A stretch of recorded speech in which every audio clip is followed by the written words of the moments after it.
mangabe sihlola sihlanganisa idalo bese ngokulawulwa abangiphethe mina ngiphefumule abakushoyo nayi ke mkhulu into indlela esihlola ngayo komanzini nengiye ngiyibona ukuthi iyayisebenzela izingane ezisifikayo esigodlweni esikhulu sakoncwane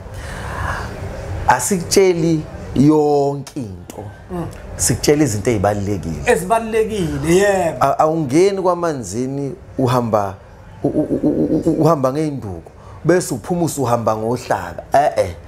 uphuma induku usuyibeke phansi ngoba usuyaqhugelwa ekhaya usuyabuza ubungcono nenhlansi yokuphila isiqalile yavutha kuwena hayi ukuthi uma ufika komanzini uzohlola uzophuma ikhanda selikwesini mkhulu khona umuntu hayi ukuthi uzofika uzohlola inkinga yempilo yakho nazi inkinga zempilo yakho ngikuvulele zona ngikunike bese ngikutshela ngisha amacala obaba omkhulu into ongakwazi ukuyilungisa masulungise impilo yakho siqale silungise wena ukuphila kwakho ngesikhathi usubona ukuthi yazi sengiyaphila sesiyaqhubeka siqhubekela phambili ukuze usuku usimame nazi ezinye igabe kumele sihambe kodwa ngeke ngisuke ngikutshela idirection esuka eThekwini iziyofika eGoli ngesikhathi esisodwa uyofika uyikhohlwe kudala hayi ngempela iqiniso futhi uyobona ukuthi lo muntu ungilahla uyangiqeda asisakwazi ukukhuluma nogogo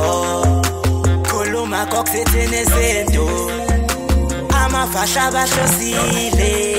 bathi usokhulu sokhokho bewe asisakwazi ukukhuluma nogogo bungayezithi wewo sakhuleka kunina abakhulu hayikhona bogogo nomkhulu igama umfoka mbanje ithisa simbiza ngonduna kanjaba hayikhona yasuke yahlala impungu sihlebulela ulwazi izinto zaqala zakhanya nenkinga zaphela emphela njaba isisa kithi siyakhala sekukhona nenyanga zamanga isinto sakithi siyahamba engathi sekukhona abafundisi bamanga